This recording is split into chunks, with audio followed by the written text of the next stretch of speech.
Well, hello, Benjies.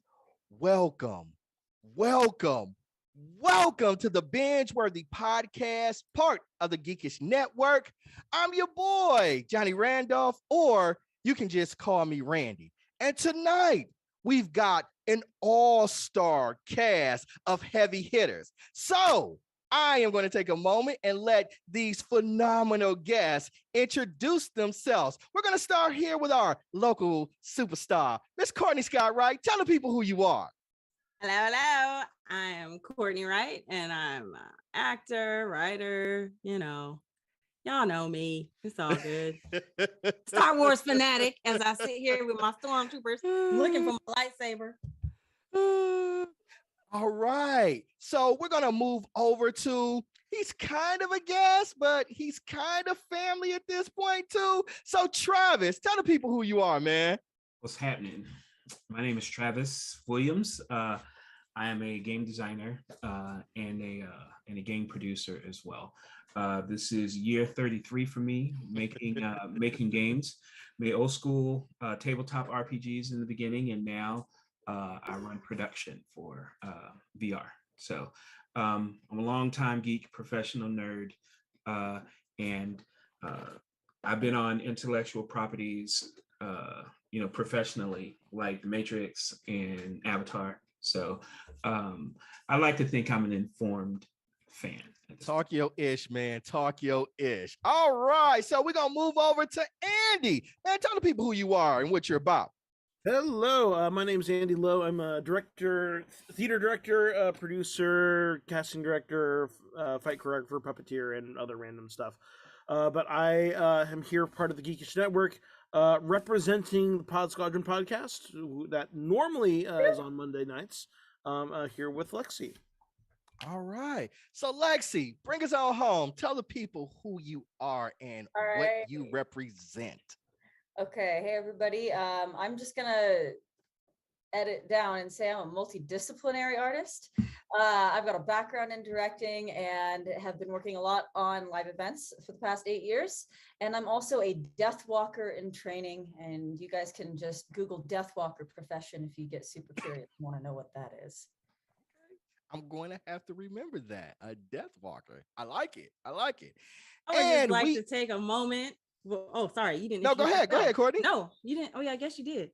I just want to take a moment and give a shout out to the fact that we have two ladies on the podcast tonight. Yeah, man. I'm usually alone with the fellas, so I am loving the feminine energy support. I just also want to say, no matter what my career is, I'll never be able to introduce myself as a puppeteer, and I think that's dope. I do too. Yeah. And shouts out to our missing comrade, Chuck Babb, as he's out there handling some business. And we are the BingeWorthy podcast. Everybody, thanks for joining us. How y'all doing tonight? I don't know. Good. Okay. He said, I don't know. Did you say, I don't know? I don't know. We gonna talk about that. Now, the premise of the BingeWorthy podcast is that every week we will binge watch a television series, and then we come right here to discuss that series. At the beginning of the show, we are going to rate it based on our unique binge-worthy scale, and then we engage in conversation. We discuss plots, themes, characters, canon, history, and the full spectrum of that property. And at the end of the show, we will re-rate it. Now, maybe, just maybe, our co-host can influence us to change that rating. It has happened, and sometimes it causes us to push that rating up, and other times it drags that shit all the way down to the flow. I'm telling you, it happens here. So today we are reviewing Disney Plus's Obi-Wan Kenobi. Now, the premise of Obi-Wan Kenobi is 10 years after the events of the Star Wars episode Revenge of the Sith, in which the Jedi were destroyed by Order 66, and Obi-Wan Kenobi's apprentice, Anakin Skywalker, became the Sith Lord Darth Vader. Kenobi is hiding on the planet of Tatooine, watching over Anakin's son, Luke, where he is called on a mission to rescue Anakin's daughter Leia after she is kidnapped by the Galactic Empire's Jedi hunting Inquisitor in a plot to draw Kenobi out. This leads to a confrontation between Kenobi and Vader. Now, our binge-worthy scale is as followed. At a number 5 is what we call a full binge out. That means this property is outstanding. It is dynamic. It is one of those things where you might curl up on the couch with your significant other and watch it in 1 or 2 sessions. It is a definite can't miss. At a number 4, it is called a full meal. Now, a full meal isn't quite a full binge out, but it is definitely worth your time to invest in watching this property. At a number 3, we call that a mini meal. A mini meal, it isn't bad. It's just not good either. Courtney, she always likes to describe it as a bland TV dinner, and I say without all the Lyris seasoning. At a number 2, we call it a snack. A snack is just think about it as some old Cheetos up in the cabinet that's been left there a little bit too long. It's still edible, but you're not going to get any nutritional value from it. I say that it's that time of year, the Golden State Warriors just won the championship and football season hasn't started. And it's just nothing but boring ass baseball. And nothing new is out on Netflix or, yeah. And nothing's new is out on Netflix or Disney Plus or Amazon Prime. And you're just kind of hate watching it because there is nothing else on. And at a number 1, it's a cringe worthy. That means this is all just some bullshit. And as I like to say, Chuck, why'd you make me waste my time watching this? Now, he's not here to defend himself, but in his absence, it's usually his fault. I'm still going to slander him. He's probably in the chat someplace. It's usually on Chuck. He's probably in the chat watching someplace. All right there. So we're going to take the time to rate it. And I'm going to start first. So we've got a few guests in here. I'm going to give my rating. Now, I am an avid Star Wars fan. And I have been that way since I watched the first trilogy back when I was a little kid. And since that time, Star Wars has attempted to fill in a lot of holes or gaps around that original properties. And they've had varying degrees of success, in my opinion. Some of them have been outstanding, and some of them have been just okay. Binge-worthy. Yeah. So the problem is, though, every time to me, it seems like they introduce something new, it creates continuity problems. It creates additional problems. And while I enjoy a lot of the things, space wizards hurling objects at people, the lifesaver is still, that's what they are. They're space wizards. The lifesaver is still my favorite weapon. I mean, it's better than Thor's hammer, Captain America's shield. Hell, we can even go back to Zeus's thunderbolt. The lifesaver is better. It is better. It is better. The lifesaver is the greatest weapon ever. Yes, it is. But I found with Obi-Wan, it didn't add a lot to the Star Wars mythos to me. I felt it was just kind of a contrived story, and it created a lot of continuity issues for me. And we'll discuss those later on. So I'm going to have to bring Obi-Wan Kenobi in at a snack. Now, you guys, I'm open to be convinced that it should be better. I'm hoping not worse, but I'm going to give it a snack. So I'm going to transition over to you, Travis. Why me right now? Can I simmer? Because you've been on the show. You've been on the show before. You've been on the show. I'm trying to give Sure. right. I'm gonna let Courtney back clean up, give them 2 examples, and let our guests have some opportunity to see how it's done.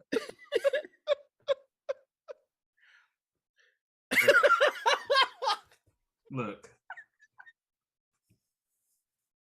your boy is beside himself. Hello?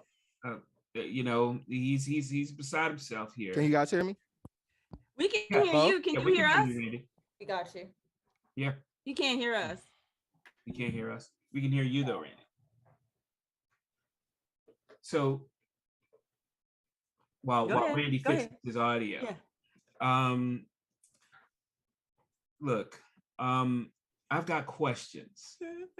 I don't know if I have answers. You talk about suspension of disbelief, right? And at some point in time, like enough's enough, right? And so while I can't bring myself to actually give anything with Obi-Wan Kenobi a snack or less rating, I got to go with the hardcore mini meal right now. This is like the 6-piece Happy Meal but you're a grown ass man, and because look, I'm not full. It's a mini meal. Damn. All right. Andy. All right. Or Courtney. Yeah, Courtney. Like, look. Okay, I'm gonna it's usually say... you and me going back and forth on these ratings. So go ahead. Right. No, I'm gonna toss it to Lexi. I'm gonna toss it to Lexi. Yeah. Can you guys hear me? Right. We can hear you. Okay. So I'm going to go ahead and also same mini meal. I was kind of edging towards like the 4 rating, but only in the sense where it's like, okay, have you ever had like a long time, but in between like having an old family recipe, and you just have this really fond memory of this thing that you ate when you were a kid that your family made, and it was so good, and then you come back and you eat it as an adult, and you're like, why did I like that? Actually that good. Yeah. And you're like, well, that was good for nostalgia. I'm glad that I ate mom's mac and cheese. I can make mac and cheese better, Yeah. So that's kind of how I felt, where like my little kid self was like, yeah, and then like the part of me that's been through directing school was like, all right, for sure, and I'd be like, oh, it's Wednesday, yes, I should catch up. That's right, I've got to do a podcast on this. I'm sure there will be something fun. Okay. So we're going to move over to Andy. Andy, did you go yet? I have not gone. Okay.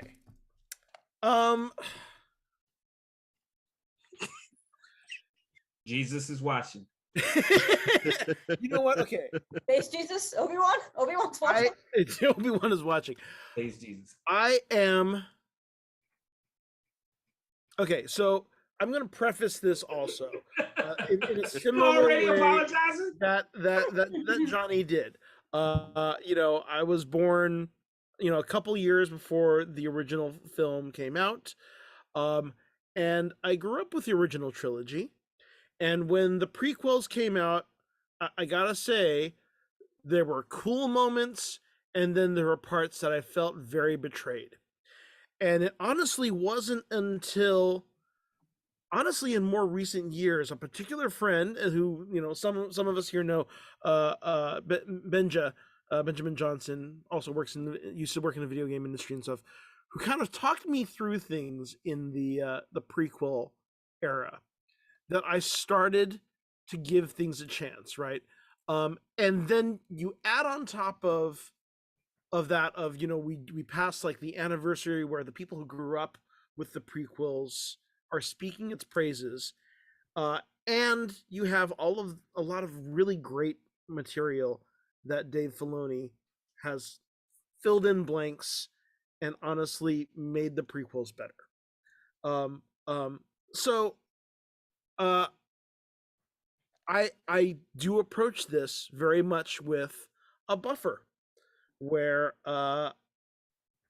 I am willing to meet Star Wars where it's at, because even bad Star Wars is like pizza. It's, bad pizza is still pizza. So I do feel it has a lot of flaws, and a lot of things that gave me that unfull feeling. But I am going to speak for those who are absolute devout prequel lovers, and I'm going to give it a 4. You get a 4 mil? 4. Yeah. 4 mil. Okay, that's a 4 mil. All right, Courtney, bring us on home. Oh, she did. I didn't. Okay. I didn't yet. No. Oh yeah. Well, first of all, when I heard there was gonna be an Obi-Wan movie, I'm not gonna lie, I went straight to Cringeworthy, because I have still not found a way. But this is before I saw an episode. This is before I saw an episode. I was mad. I was like, we don't need it. So I need this. So this show was already behind the 8 ball. Like, show me why I need this film or this series? Show me why I need it. Because I was like, I don't need it, because number one, Ewan McGregor, you're not going to make him look old enough to make Alec Guinness work. Let's start there. So I was a little concerned when I saw that it was gonna even be a series. But and then like, oh, we got Hayden Christensen. Why? He's already Vader. So unless you're gonna take out James Earl Jones now, we're gonna lose him. But no, they didn't. They got James back in the booth, and I appreciate that. So when it ticked up a point just because of that. But I had problems. But I went in thinking you can only go up. So, first of all, why did Leia look 6? Can we talk about that? She looked 6. Well, because as a 10-year-old girl who looked 6, that was the last thing on my mind. Oh, really? You looked 6 when you were 10? Yeah, I mean, people still think I'm an undergrad and I'm 32. So I mean, yeah. I hear you. That's an excellent point. I appreciate that. I get why people were bothered, but that was the last thing that bothered me. I couldn't get over the fact. I'm looking at this little girl like, you are making excellent sentences for someone at 6. You got Jeez, I wish you met 6-year-old me, honey. I wish you had met 6-year-old me. Okay. Like when they said how old are you? I was like, people literally said that to me when I was 10. How old are you? Yeah, when he said that to her, I was like, you were there when she was born. You already know. Why'd you ask that? I got issues with all of that, but we'll talk about it later. But anyway, but go ahead. So I'm gonna go ahead, and I know we're gonna get into all of the reasons and all of the things that people thought what they thought. Around episode 4, I was like, not above snack. I really wasn't. But 4 and 5 did a lot for 5 and 6. 5 and 6 did a lot for me. And right now I'm gonna say mini meal, because I'm somewhere in between mini and full meal, just because of episodes 5 and 6. And mainly because Vader said, you didn't kill Anakin Skywalker, I did, which made the line work for when Alec Guinness does tell Luke, Vader killed your father. That one line helped me get a little bit higher. That and watching little Leia run past Obi-Wan, who she thought was dead, possibly, to her droid. He gets off the ship, I'm alive and well, and she runs right past him to Lolo. It's like, you know what? There's a little sassy child for you. I'm gonna give you another point. Okay. All right. So you're going in at a mini meal. Travis, at a mini meal, looking to be raised up. Mini meal plus dessert. Travis was mini meal. Mini meal. Okay. First time Travis and I, we came in at the same time. We came in the same level. I was actually surprised Travis gave it a 3. Actually, Yeah. And Lexi, I missed yours too. How did you rate it? Oh, I said mini meal, but my addendum is like plus dessert. Okay. So we got a cumulative score of 15, and that brings us, we divide that by 3. That gives us a solid score of a mini meal. So comprehensively, we are coming in at a mini meal. All right, so let's start it off. Travis, the look of a Star Wars property is as important to it as the story, from the costume design, the tech, special effects, makeup, the different species and planets. Did the look of Obi-Wan impress you? I don't know if I don't know if impressive is the word. It was true to form, right? Everyone knows what Tatooine looks like, you know. Yep. It was regular old Tatooine. Yeah, so Tatooine at this point, it's like, you know. Yeah.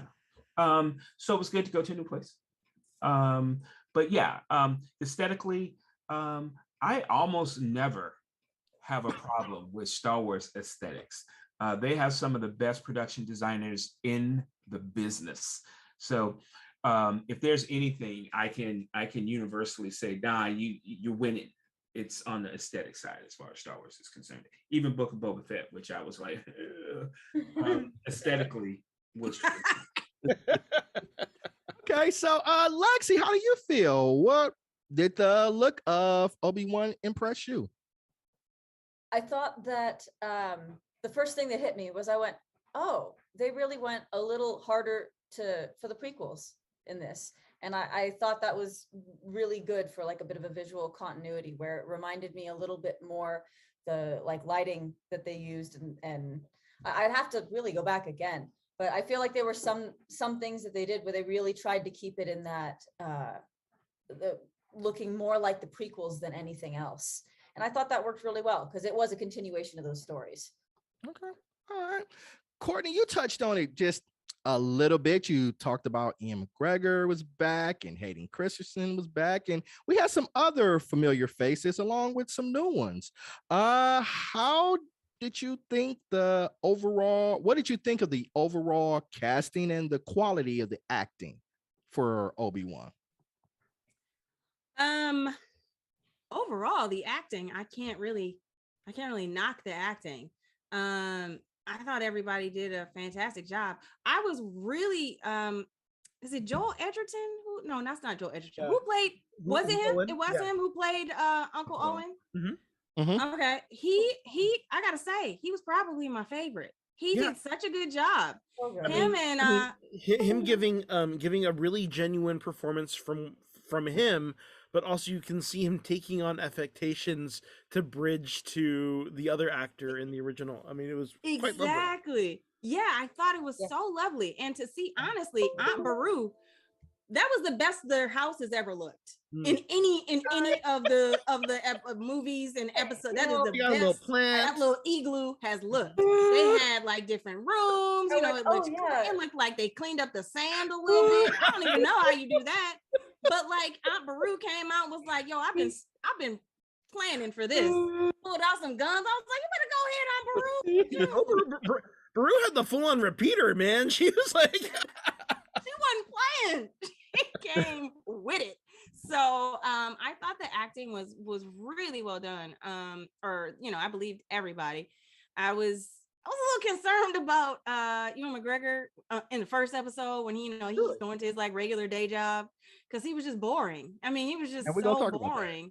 And I was like, what is this food you like cutting up and taking home? Like, what is that? This little gelatin. But yeah, sand sushi. They were cutting up sand sushi. Oh, yeah, sand sushi. Okay, I like that. Sand. We're gonna go with that. Sand sushi. I like that. Okay. So, the only person I think I didn't, and I'd love to hear what everybody else thinks. Not for the same reasons that obviously the internet had problems for the actress that played the third sister. I just didn't.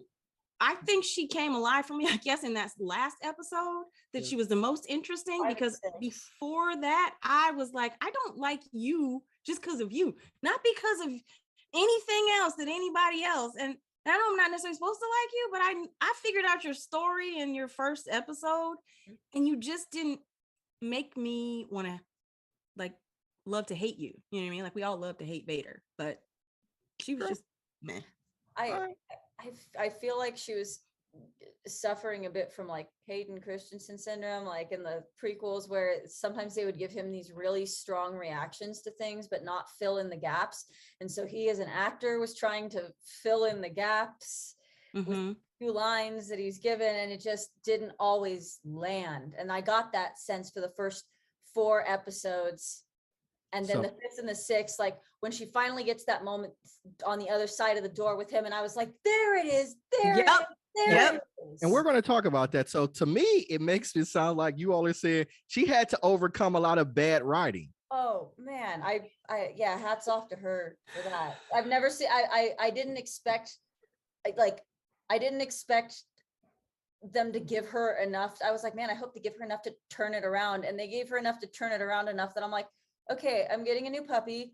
It's a Star Wars name, just like I name all my dogs Star Wars names. And I was like, okay, Reva's on the list now.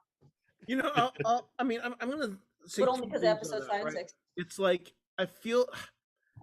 I mean, okay, I'm not saying the writing is great. Do you know what it is? I feel like you could feel how plot points were stretched, right? We know this began as a feature film, and so what that did, it stalled things. So when you don't have that quick continuity, you can see how some of those plot beats or some of those character beats just get stalled just a little bit too long. And it doesn't give you the full continuity of the flow of the character. The other point of it is that you also definitely feel, which I'm sure we're going to get into this on a number of different levels, of the TV of it all, right? It's like, I was impressed that they cut off this random lady's hand. It was like, okay, cool, you went for it. But also, you feel like, I mean, if she is the character that they kind of crack her up to be, she should be way more ruthless, way more brutal. And it just didn't quite get to the level of ruthlessness that it seems like they wanted to set up. All right, so let's jump into the entire series. So our protagonist is Obi-Wan Kenobi. When we first meet Obi-Wan, or Ben, back in the original trilogy, he was this wise old sage, and he's guiding Luke towards his destiny. And in the second set of trilogies, he is Anakin's Jedi master. He's bright, and he's positive, and he's determined to protect the Republic at all costs. For this series, though, he is noticeably different. Obviously, from the events of the Clone Wars, he's broken. I'm gonna start with you, Courtney, then I'll go to Lexi. How do we like broken Obi-Wan Kenobi at the beginning of the series? I was annoyed. I was thoroughly annoyed by broken Obi-Wan. Not because he was broken, just because, like, even when our old weathered Obi-Wan was, with Mark Hamill, Alec Guinness, he wasn't broken. Do you know what I'm saying? His spirit was still strong. He still had faith in the Force. And I guess it could be that, like, we're seeing how he becomes that person again. I totally acknowledge that. But when the little Jedi came to him for help and he said no, I was like, what you mean no? Just gonna send him out back into the streets? Yeah, so I wasn't ready for that version of him yet. How about you, Lexi? Do we like broken Obi-Wan, or? I mean, I don't know if we like him, but we want to send him to therapy. For sure. He definitely needed therapy.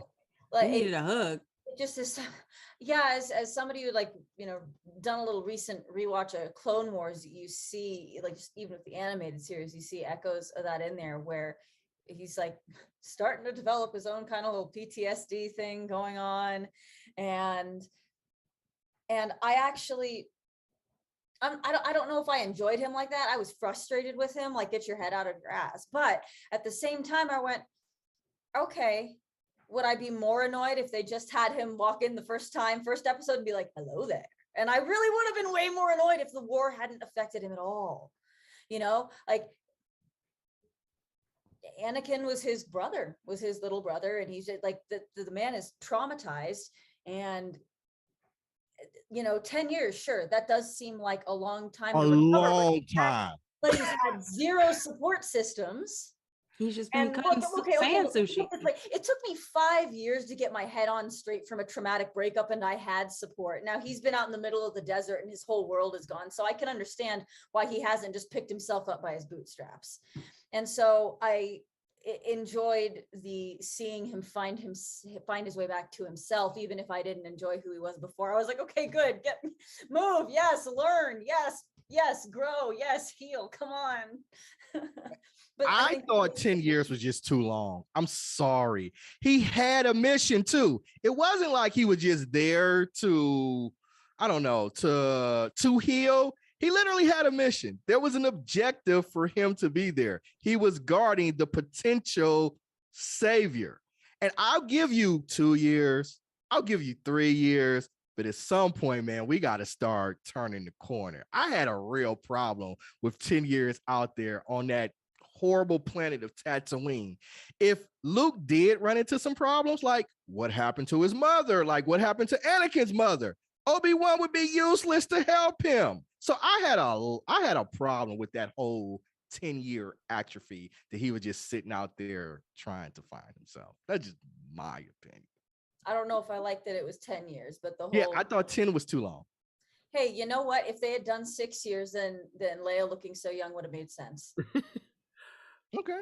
I actually I'll be the counterpoint on this. Honestly, I actually really enjoyed this aspect of it, and even the 10-year aspect. I don't know. When it, for me it adds.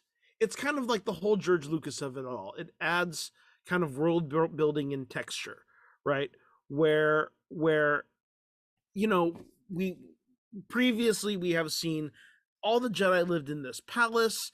There was this long thousands of years of tradition, and he's now sitting in a hole in the dirt with a myopic view of this vision, and literally everything he knows. All his friends are dead. He is the little dinosaur who's all my friends are dead. All his friends are dead.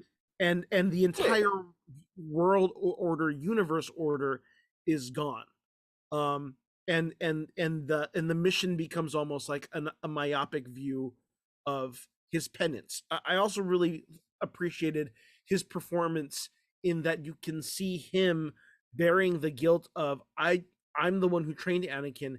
Anakin was my responsibility, and I clearly fucked this up, and I fucked the whole universe. And to the point, of course, when you get to the other episode, the second episode, where he finds out that Anakin is still alive. Not only did I fail the universe by training, Hitler and empowering him to take over the universe, but also I failed in killing him. Yes.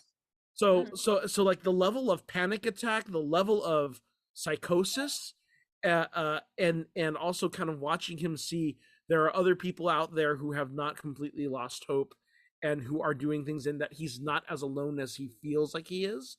Like you can see that there's a self-penance there that I don't know. I bought it as a 10-year thing. That's 10 years? That's a much better explanation to like what I was saying, where it's like how it took me 6 years to get over a breakup, where I was still kind of like kind of stuck in my own head. And it did. It took a long time to peel me out of that. So I'm like, well, one person versus like your whole world. I didn't enjoy 10 years, but I could understand it. Even though he had a mission. Well, but the mission becomes a myopic. Was to hang back too, like he's torn. Okay, like the mission becomes a handicap. Even it becomes a reason. Exactly. That's what I was gonna say. Protect Luke, but like every time he tries to get close, Owen's like, "Get the fuck out of here!" Like he's constantly being pushed away by the people that he's trying to help. He can't really interact with anybody, and like that. This is a big one. He can't interact with very many people. Could you imagine 10 years and the only interaction you have with people is going to the grocery store? Because that's pretty much all he had. I don't know. Well, okay. Right? I don't know. I'd be in a really dark place if the only people that I talked to were like, yeah, I'll get that bag of rice. Aren't the Jedi trained like no attachment and all that stuff? Well, the Jedi, they're dead. All of them are dead. They're no more Jedi. Like he's and Obi-Wan was like in love with somebody, and like he was obviously attached to Anakin like his brother. So but here's my thing though. You mean to tell me in 10 years he had never heard of Vader? I Do do we buy think it he'd never because- heard of Vader? I mean, he's on buy the it. outer rim. Okay, He's wait. trying. He's, Go ahead, Travis. Go ahead, Travis. Yes, please. So He's been waiting. He's been biding his time. no, I've just Hear been what Travis has listening. to say. Actually, I mean, sometimes you learn a lot. Just listening. I want to hear what Travis has to say because I want to learn a lot. Look, you're right. His world's been turned upside down. It's been, it's crushing defeat. I mean, here's a cat who, was essentially running things. He was charged with, training the untrainable, and the chosen one. He failed, like on an epic scale. On an epic scale, Galactic. right? So that has to run deep. Because he said in the when he was talking to young Leia, who by the way is an excellent actor. I loved every minute of her. I think I had a brother, right? But his brother was Anakin. Mm-hmm. Okay, so he was family, and that's epic. So. And the only thing he really has to cling to is this mission of protecting this kid. Okay, so I dig it and I feel it. That's I have so many other problems. This is with this that this isn't that doesn't break. Me, I'm sorry, but he failed. Like he failed horribly for those first 10 years on that horrible planet. Yeah. But so that's what I'm saying. That's what I'm saying. Like, I mean, failure after failure after failure after failure will change you. But he also, I think, put himself in the brig. Yeah, I would say that he, because of that failure, I would say he was almost punishing himself, like that he deserved to be in this prison of sand. Where just everyone forgets about him. Huh? I would say 100%. I don't even think halfway. I think you're right about that. I think it was a lot of self-flagellation, and I think that's what is maybe frustrating a lot of people because like some people, we don't like that self-flagellating instinct, and so it's not something we enjoy watching. But I do think it made sense. Okay, let's move on. We've talked. We also know Yoda is like driving himself slightly insane somewhere. Right on the Dagobah in the Dagobah system. So let's move on. Our big adventure. I want to mention one thing, Randy. It's important because it's something Courtney said, and I think it's actually a directing thing, as well as an acting thing. It's both of those. Reva, stage acting.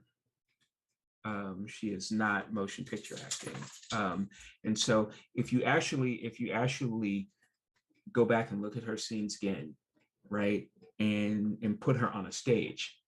Okay, because she's really emoting and really doing, and the thing about it is, it's like you're doing too much, because the camera's way here, it's close. You don't have to do that much. And I think I think a lot of it was the disconnect with Reva because she was stage acting and she wasn't. You're right. I think she was projecting to the back of the house. Yes, absolutely. Okay, well let's stay with Reva then. She's an Inquisitor. I think we first meet the Inquisitors in in Rebels. They are Dark Force users. They're not Sith. They are not Sith. They're Dark Force users. They are trained by Vader. Reva is the standout in this series, at least. So she had an arc, though. She has an arc in her character. For me, I thought it happened a little fast. I'm interested in your thoughts, Andy. Are we buying the arc that she had, or was it right in line, or maybe a little too fast? I mean, okay. I will say I bought it. I did see it coming. And it again, I just felt like the TV of it all didn't let her go dark enough. I think if you're really gonna do this redemptive thing, then she shouldn't just lop off one random woman's hand. She should be, we got a taste of that with Vader when Vader comes in and it's like, okay, maybe you can't have her be completely, killing everyone left and right and reckless, because you got to save that for Vader. but yeah, I felt like there was a bit of a TV thing where you couldn't there's only so much brutality you could go in any one episode, and that kind of shortchanged the arc for me, if that makes sense. I want to look when people. I think people put a little bit too much, or they focus a little bit too much sometimes on "I see it coming," right? Yeah. Like, What? Because okay, right, but that's the destination. Like, what's the journey, right? And yeah, you're gonna see it coming. And look, if you're recruiting from for Inquisitors, why wouldn't you get younglings if you could, right? Like that all makes sense. What doesn't make sense to me at all is, does anyone know how to kill people in this show? Like, and just the physics behind you pushing a lightsaber through someone's torso should mean something. That's how Qui-Gon died. How come no one in this series can die that way? Like, well, apparently it's like Our Flag Means Death, where you just like dodge and you get the parts that don't matter. Has anybody seen Our Flag Means Death? Right? Because when I would have been perfectly satisfied if she had died when Vader killed her. I thought you did the same thing to the Inquisitor, and he was back. You know what I'm saying? Yeah. I'm like, when does a lightsaber doesn't the lightsaber cauterize the count wound for anything anymore? So well, not if it goes through your intestines and you just don't have them anymore. When does Vader show mercy? No, but I mean, if it cauterizes the wound and you don't have the intestines, then wouldn't you die because you just have a big chunk of intestine missing? Or a missing vertebrae? That's what I'm saying. So, Well, so it just missed all the organs, I guess. Andy's trying to jump in here. Go ahead, Andy. He's trying to disprove all of you all. So let's see what you got to say. I am not excusing this at all. I will just say that when we are in a universe where Darth Maul not just got stabbed, but got lopped in half and comes back to life because of his hatred is so powerful. That's just kind of like where I'm like, it's a good point. My problem with me is that when it becomes a repeated point of everyone gets stabbed and it's the same move, where it's like then it's not even like George Lucas rhyming. It's just like it's the same wound. It's just too easy. It feels like they pulled a couple of, they're like, okay, here's our options, and they pulled it out of a jar and they went, okay, we went with that one again. But how is that even tenable? No, seriously, how is that even tenable? Like, you have this weapon that cuts through like steel doors, everything. So why would you only stab? Yeah. Right, but but even if you did, there's part of the vertebrae that is not there anymore. He definitely shouldn't be walking unless and it was she a is clean Darth cut. Maul. Like it went straight through, so there's nothing blocking it. So you got organ. She would have bled to death at the least, right? How are you going to ever? Well, that's the point. Let's cauterize the wound. And again, the dark side, it's like, their hate. The bone thing bothers.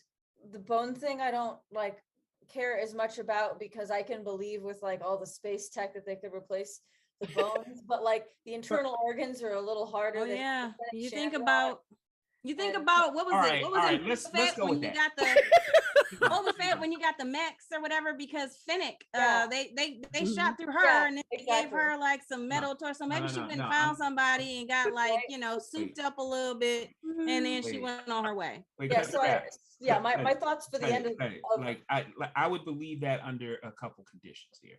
Okay. That they could get your dead ass to a back to tank and somehow. Right, because the back to tank saves everything. So let me ask you a question. Oh, we're not going there. We're not going on. Question. But how did Reva get to a back to tank and to Tatooine faster than anything else? Than anybody else. You know what I'm saying? She just got up.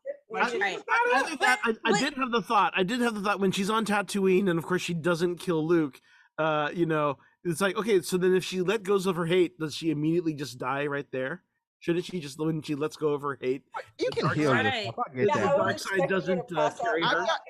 I've got a question. Do we really believe Vader lets her live?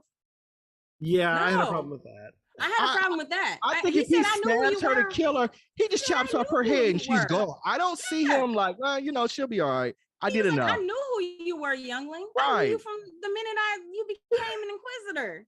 Come on now. He doesn't let her walk away. He does that part. And but here's my question about this BAFTA tank. Let's go back to the BAFTA tank. Boba Fett. Maybe he won that BAFTA tank all the time. And his skin came out clear. His scars were gone. You know what I'm saying? It was like he had like the best facial ever. Mm-hmm. Anakin been in that BAFTA tank for a good on 20 years, and he still don't look right. Because he got carved up the right way on a lava planet. I mean, there's also canon answers for that where they say that the Bacta tank isn't like real Bacta. It's like dirty, crappy Bacta so that he can still feel pain and drive his hatred. It's like part of Palpatine. But we got to talk about it. So, what did you guys think of the fight between Reva and Vader? I thought that fight was amazing. I liked her lightsaber. That was super dope.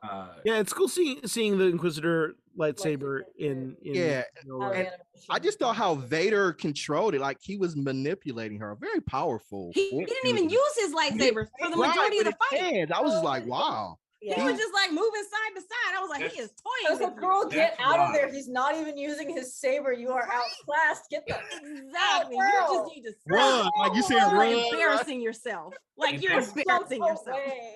That's why I could almost buy that he leaves her. Because it's beneath her. It's beneath him to kill her. She poses zero threat to him. That's a good point. Look, I know he calls himself Darth Vader now, but I'm sorry, Darth Vader's a liar. He's still the same petty bitch that Anakin was to a certain degree. I mean, I'm just saying though, they have They also have a whole team of Inquisitors that are hunting down small children who have an inkling that are like force sensitivity, and she has some training. It's like, yeah, he should have killed her. Well, like I said, I mean, when you're king of the hill, I mean, and seriously, I mean, here you are with your cute little lightsaber that you can't even touch me with. Like, get out of my. He's like, I don't even need a lightsaber. I take you to break it and kill you with it. It's like, think about how straight disrespectful. Right, it was. It was. It really was. He was just like. He looks almost like breathing. He wasn't even breathing. I don't think. He was just. I knew who you were. I'm doing my nails. Okay. Right. Like, and he's saying like, I knew who you were. I just wasn't worried about you. Yeah. I knew who you were. You think you're gonna fool me? Come on. I'm Darth Vader. Yeah. I don't care. I don't care. I don't care about you and your little revenge or your little hate. You don't pull. So I guess I do see that in a kind of way. I will say, I felt there was one missed opportunity because, so, she thinks she kills the Grand Inquisitor, and then Grand Inquisitor comes back. There are like other stories throughout, like, I think both Rebels and in the comics that establish that Vader actually completely hates Inquisitor. Well, but in particular, he hates the Grand Inquisitor to the point that he never lets him die. So every time he gets killed, he finds some way through the Force to bring him back, so that he can serve him. Like I said, Anakin's a vindictive. So I thought this would have been a good opportunity for him to start that cycle of fucking with the Grand Inquisitor. Oh yeah, I guess so. Yeah. Yeah, you know what, Andy? What would have been great is had we not needed you for that. Yeah. You see what I'm saying? And this is what I'm talking about, right? is that these nuances, okay, these things that really take Star Wars, to the next level, because they have the stories, they have all this, this rich tapestry that's been there, but they don't use it. Okay, they really don't, and it's gotten to the point now where it bothers me. It bothers me because you look, and I know people get tired of hearing this, but just look at Marvel for a second, right? I mean, seriously, like what they do is they lean on the fact that they have these, all these stories, right, that have been vetted. Fans have told them, this is what we dig on, this is what we like, this is the core, this is why we come to your restaurant to eat, right? And they say, okay, so we're going to take that as a concept sometimes, and we're going to film it, okay, so that everyone else gets that experience, that core experience that you have told us that's there. I don't know why Star Wars refuses to do this. Okay, I don't know. Yeah, whether or not it's skill, whether or not it's just bad management. But you're sitting on top of the intellectual property that Disney paid $4 billion for. Okay, like treat it with some care, because you got Marvel for 500 million. Right. I think the problem too, though, is Travis. I just to say the recording. Let you go ahead. They set the expectation that all of this is canon. They came in here and told us all of that. They got rid of all the legends that are kind of disconnected and everything. In all the books, they lay out the timelines, right? Oh, we can't hear you, Randy. Oh no, we lost you. We can't hear you. Lost Randy again. Yeah. Look, it took.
Coming in now. I thought I did something.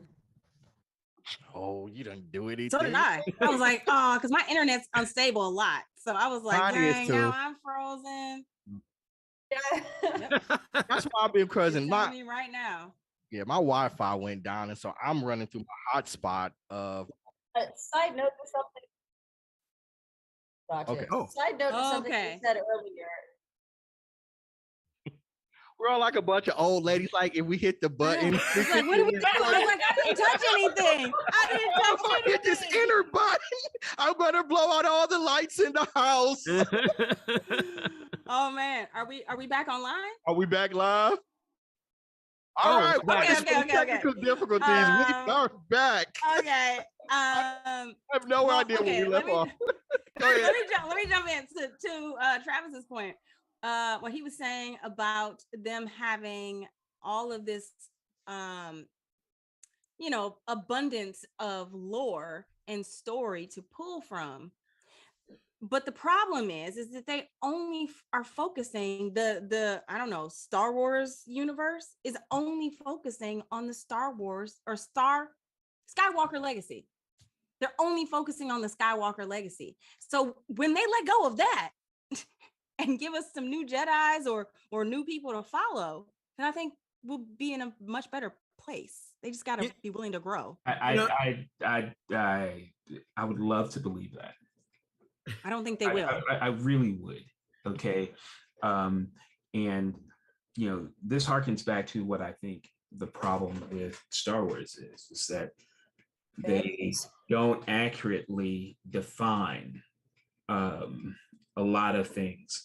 And because of that, they can dismiss a whole lot of hand wavy stuff when the fact of the matter is that we all know that the original Star Wars, for example, was a masterclass in ad hoc storytelling. Things were borrowed here. There's no way you can convince me that George Lucas knew that Luke and Leia were going to be brother and sister. Right. Like, there's no way, because the kiss is just too damn creepy. It really is. It really is. Fictional stories where they kiss more, like they kiss longer, or there's feelings developed between. There's stories out there about that. Yeah. So that's what I'm saying. So I feel like there's so much that we get taught in like the original Star Wars movies. And they'll set up these expectations that you fill in the gaps, that you tell us why this and why that, so that's why you knew, like when they dusted it up the first time, Vader and Obi-Wan in this series, and Obi-Wan got housed, you knew that wasn't the last one because of what Vader says when he says, oh, you whooped my ass the last time, but it's not going down that way. So all I'm saying is that it just feels like there's no great and powerful Oz at the center of Star Wars that is really pulling all the strings and taking all of these disparate sort of stories and tying them together in a tapestry that is fitting and worthy of really the intellectual property that started this whole licensing gangster shit. I mean, this is Star Wars. Disney, do better. I see them attempting to do that with the new High Republic arc in the books and such, but I don't know how that's going to actually play out. And since it's books, not movies or TV, I don't know how many, if it's going to reach as many fans, but I mean, I see them trying for a unified arc. I just don't know how effective it's going to be in terms of like who it reaches. Well, I mean, here's my thing too. I mean, there's part of my giving the 4 is also accepting that there is going to be Star Wars that is for me, and then there's going to be Star Wars for those prequel kids, and there's going to be Star Wars, and I know that this is a frustration point for you, Travis. Yeah, because what you're doing is you're compromising your standards. Now, Andy, let's be real here for a second. All right, seriously, let's be real here, okay? Because when people say it's for kids, okay, it's a bullshit excuse for hackney and bullshit storytelling is really what it is, right? Because I'll tell you what's for kids also, okay? Toy Story is for kids, okay? But that is every bit as intelligent storytelling as you can possibly find, period, right? So just because you are for kids or for a different generation doesn't mean you get away with telling bullshit stories or stories that don't canonically make sense. Well, here's the thing. Well, I think, and I think that in terms of like the prequels, where they got lost a little bit is not necessarily that the storytelling was for kids, but the licensing of the merchandise that kind of tied into that story was what he was gearing towards. What does that have to do? That doesn't have anything to do with the scripts themselves. But it doesn't. But he had to like dumb it. I feel like that not all of it's been remember, we still, even those of us who are original trilogy fans, had to accept that teddy bears defeated the Empire. Right? I love those things. Yeah, exactly. See, that's the thing. Animal teddy bears. The Ewoks, but here's the thing: the Ewoks they just supported the key team, the core team who was on Endor trying to get to that. I have a technologically powered armored army that somehow cannot defend against tiny arrows. Okay, now let's be clear. They're supposed to represent the vehicle. We're getting caught up. Let's talk. Go ahead. Is that what they're supposed to represent? Oh my God, stop I'm not saying the original ones are are perfect. Sure. They are far from that. Yeah. Right. What I am telling you though is understand that when I interviewed at Lucas, okay, and they asked me what Star Wars meant to me, okay, I cried. Okay. And when they offered me the job, I said no because those fucking prequels. Okay. And I was going to be the person who would be in that office going, no, I don't like that because of this, this, and this. Not because stylistically, but it's just bad storytelling. You should have Okay. taken it. But Maybe I we had do- better. No, We might have better I- stories. But here's the thing. I think that those prequels are the reason, because they were so just panned and hated. I think that's the reason that they went against all of the history and all the stories and all of the lore that they could have pulled from and tried to create their own, like with the Force Awakens, which was really just a regurgitation of A New Hope. Yeah. Well. Rather than you give us Rey, you give us Kylo, but you don't give us the twins. Do you know what I'm saying? Like you could have just given us the twins. There have been good properties. I will say this too, to what you guys are also saying though. Honestly, like as much as I love or I enjoy seeing Ewan McGregor and doing some great work with what he's doing, and it's just kind of fun to see him and Hayden Christensen together. They look too old, but it's fine. But honestly, still, some of my favorite stuff in this series, the stuff that I really kind of stuck with me, is like you finally gave me a Jedi con man, and I loved that. I like seeing Camille. I like seeing some of the proto rebellion stuff of this. Here's our our path where we're helping people escape. Like that is actually like the world building and some of the stuff that we're like to your points. I liked Indira Varma. I loved her. Indira Varma was wonderful, but she's wonderful in everything she does. And I get that that's what you were saying, Andy, where you're talking about how these stories are expanding the universe for people who enjoy different things about the universe, and there's something like George Lucas has said in interviews where it's like, this is a galaxy, it's for everybody, there's a lot of different stories to be told.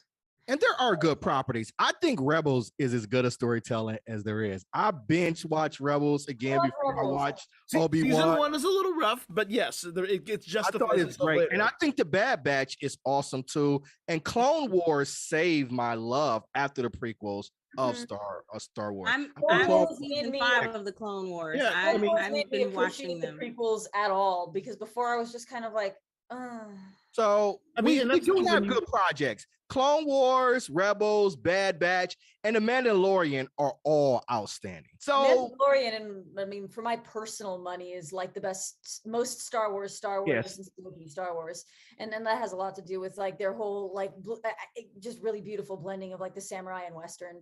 Yes. Genres. Lexi, There's still hope. I have to agree, but to a degree, I think, to me, like the best embodiment of the spirit of Star Wars, and doing it in a mature way, was Rogue One. Yeah. Hands. Okay, I loved Rogue One. Okay. I was thinking series, but no, you're right. Feature film, yes, Rogue One. You can't be. Yeah, and I don't know why people don't like that movie, because I don't know of anyone who doesn't. wonderful. Chuck I know can't so stand many it. people who hate I it. can't stand it, really. I love Oh it. wow, I want to He's hear probably that. in the chat saying something right now, but yeah, he loves gets it. it. So underrated that I'm actually excited for Andrew, and I don't understand. Yeah, honestly, Andor is the most interesting next property coming to me. It looks great. It looks like a movie. That trailer was phenomenal. And the thing is, and that's the thing. There's a part of me that's I hope we see Con Man Jedi pop up in Andor. I could see a place for him. I could see a more backstory for Indira Varna's. Can you not hear me again? Oh, I can hear you now. Okay, so we just named 5 properties were great. So there's hope for the future, and let's move on and talk about this series. All right, because we've gone.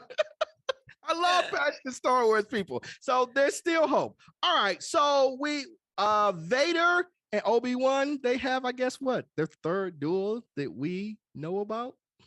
Well, I thought that was that O'Shea Jackson who was playing okay.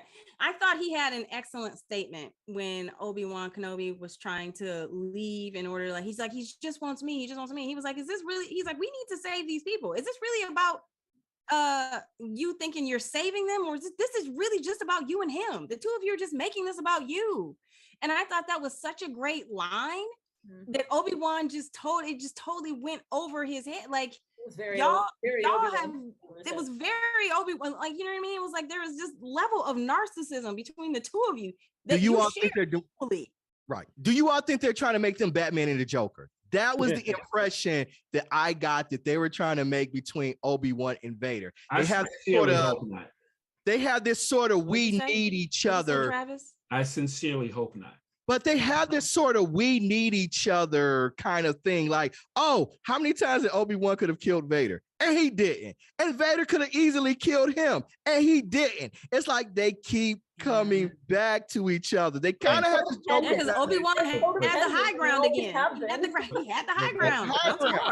But Randy, seriously, like, they need couples. How, like, I won't buy. I just categorically don't buy that those two can meet again and one of them not be killed. And so that's why I love the way that, this blends into A New Hope, because I don't want to see another rematch. They met twice in a 6-episode season. That's fine. So literally a third of the time they met. Like, why? We didn't need it. We didn't need it again. Well, I mean, and there's talks about there being a season 2. I just look. I agree with you. I don't understand how we don't even know what he's doing anymore. Like, he's out in the desert talking with Qui-Gon. It's cool. I'm happy. Let's not even get into that. Like, seriously. I mean, I don't need him to get into that because I know that that's what's happening. So no, but what I'm saying is, he's been trying to reach this dude, and Qui-Gon's been sending him the voicemail for 5 episodes. Right. And so now he comes in for 30 seconds and why? And we know Qui-Gon because at the end of Revenge of the Sith, they said, like, oh, I've got a friend who's contacted us from beyond. I didn't really understand why we needed to bring Qui-Gon back. It was expected because people wanted it. It's like if he didn't do anything. Like you can't have a Star Wars series without one Force ghost. It was almost like this is your Star Wars maraschino cherry. Like, here. And Yoda's not dead yet, so it couldn't be Yoda. Well, I mean, if the logic is he's cut himself off from the Force and he's still depressed and he's not living up to the Jedi way, and then by the end of it, his hope is restored. He feels absolved of his failure with Vader, and he connects with the Force. It's like, okay, fine. I buy it. I get the logic. It just felt a little ham-fisted. Yeah. I would have preferred Samuel L. Jackson, to be honest with you. You give me some Mace Windu, I'd have been like, okay. All right, guys. I want Force Mace. All right, guys. We done talked about it. We done talked about this enough. We are going to re-rate it. All right, we're going to come back and re-rate it. So we ended with Courtney. So how are you going to re-rate Obi-Wan Kenobi? I think I'm staying in a mini meal. Yeah, because the last 2 episodes just weren't enough. When I had 6, they were 6, and 4 of them were lukewarm. You know what I mean? Like 5 and 6 really were. They were solid. 5 and 6 were solid. Huh? What'd you say? I said lukewarm. Lukewarm. Thank you. Yeah, lukewarm. Got the pun. All right, I caught that pun. But it wasn't intentional. But then I said it, and I was like, yeah, I'm gonna go with it. I think I'm staying at a mini meal just because I never really got that question answered of why do I need this series. So yeah. Lexi, ma'am, how are you going to re-rate Obi-Wan Kenobi? I'm gonna keep it at a mini meal because there were a lot of things I really enjoyed. If I was going to be watching a play that I directed, I would say, all right, guys, the moment to moment work was great. We really got to work on pacing though. Okay. All right. And I'm going to blame the production office on that. Okay. That production office. Travis, lift your head up, brother. How you gonna re-rate? Obi-Wan? See, metaphorically, this is complex for me, and it's complex for me because when we take this rating from a metaphoric standpoint, right? You're seeing like a mini meal. Well, I'm not hungry anymore. I'm not hungry anymore, right? But like a full meal, I'm satiated. You know what I'm saying? Full binge out, man. I got everything a growing fan needs. You see what I'm saying? And I weight this on the value that Star Wars has to me, right?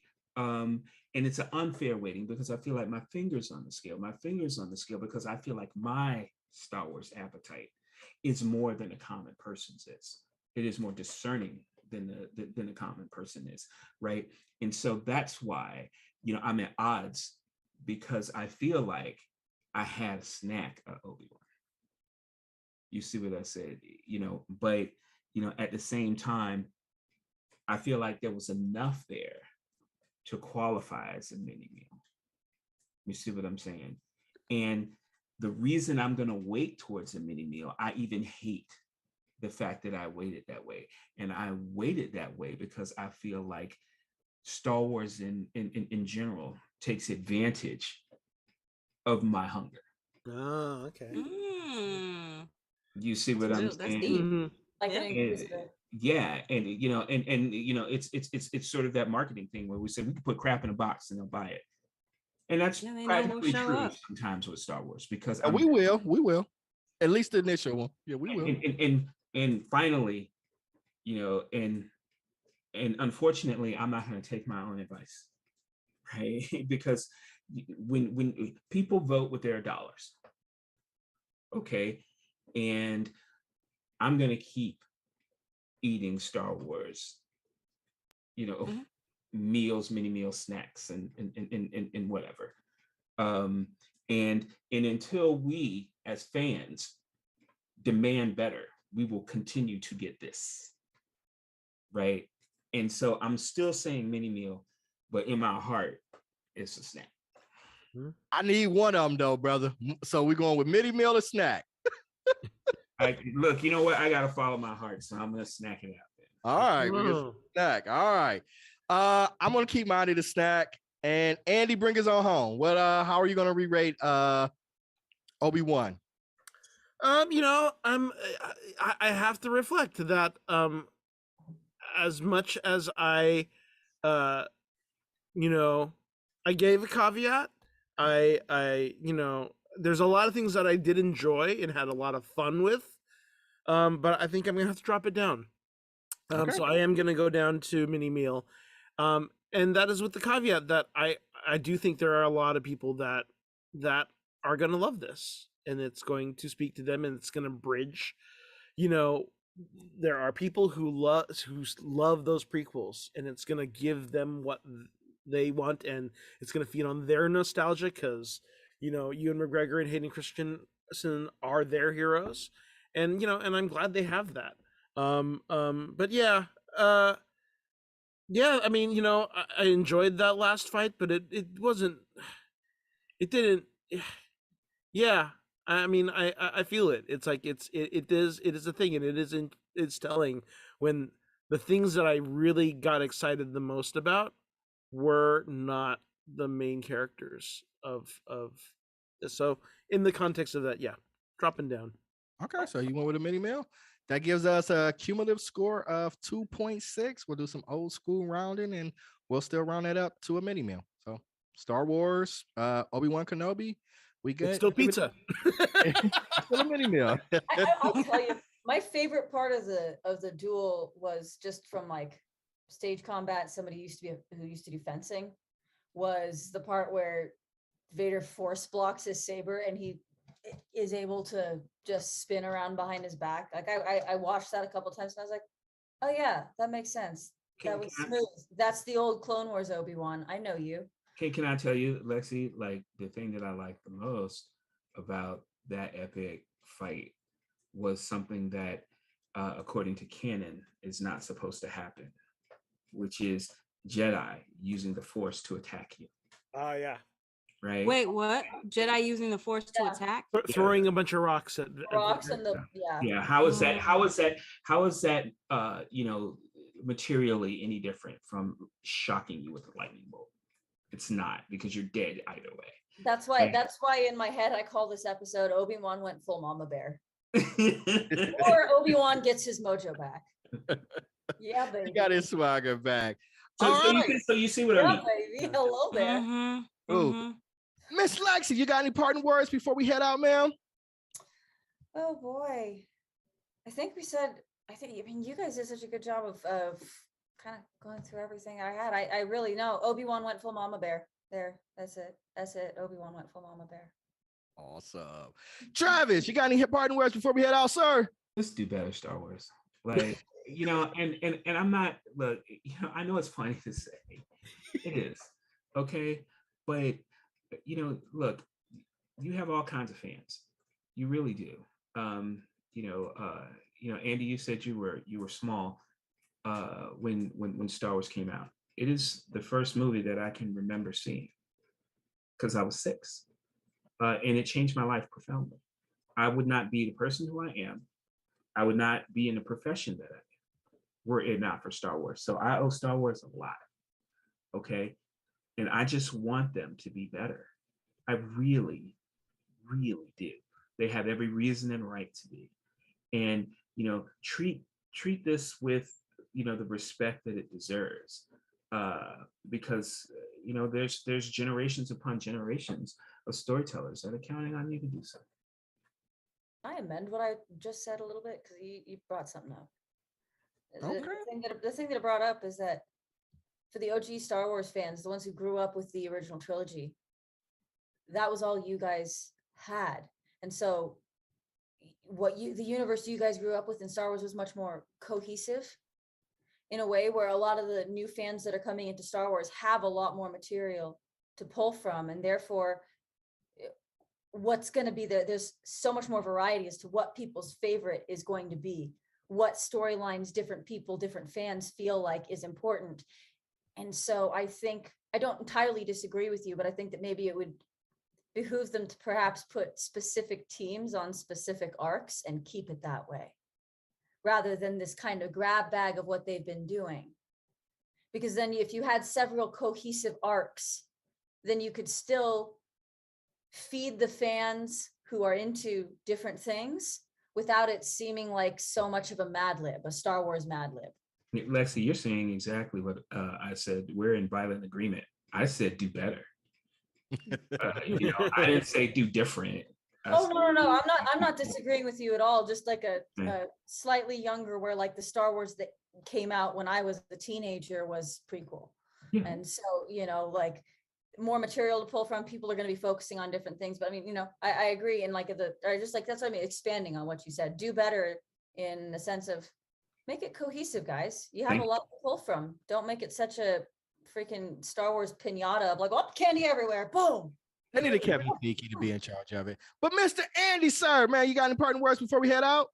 We'll probably talk about a lot more of this on Pod Squadron Podcast next Monday. So come on and join us for that. And I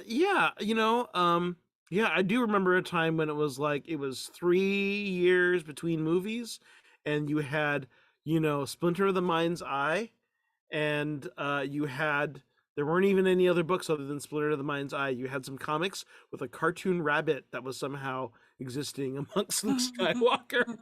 He literally looked like Bugs Bunny.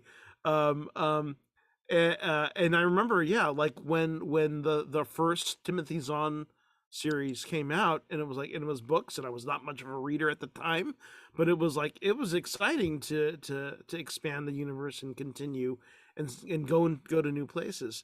And so, I mean, I think, I echo what y'all saying. Awesome. Miss Courtney Scott Wright, ma'am, you got any parting words before we head out? Yes, I feel that I'm really excited to see what Taika Waititi's story is going to be, because I feel that what he did with Thor, Ragnarok, he really reshaped that franchise, because the first two were very like heavily like, Shakespearean and tragedy and heavy and weighted, and the classic brothers fighting. And he turned Ragnarok on its ass, and he made Thor this lovable, fun character that we adore, So and the same with kind of like what Favreau did with the Mandalorian. He basically rendered Boba Fett obsolete. I mean, because we have an actual Mandalorian and we have their credo and their code. So I think those two filmmakers, if they could get more people that are visionary, and allow them to tell a new version of a faraway tale within this galaxy, I really think that we could get something exciting. So I'm excited for what Taika does. Hey, if Taika Waititi, we might have some bi-folk in Star Wars because he loved that, and I'm here for it. You hear me, Taika? Don't be a coward. Put bi people in Star Wars. Make the producers agree to it. You have the clout. Do it. And I think Ahsoka's going to be cool. I'm looking forward to that. It's a continuation of Rebels. I'm looking forward to that. So, as always, shouts out to Digital Click. They keep us looking fly so we can be our best to deliver the best to you. And also shouts out to our producer, Rodney, the eye in the sky. He's doing his thing producing. So I want to say, though, that the Geekish Network is about representation of underrepresented people. We have Black people and Asian people and Latino people, and we have them in all facets. Talent, technology, production. And we do all of this to bring stories for people who look like you. Pod Squadron, BingeWorthy, Tech Nubians. We are all out here elevating, creating, doing our best to represent you. Please support us. So we'll be back here next week. Same geek time, same geek channel. We'll talk to you guys later. Peace. Good night.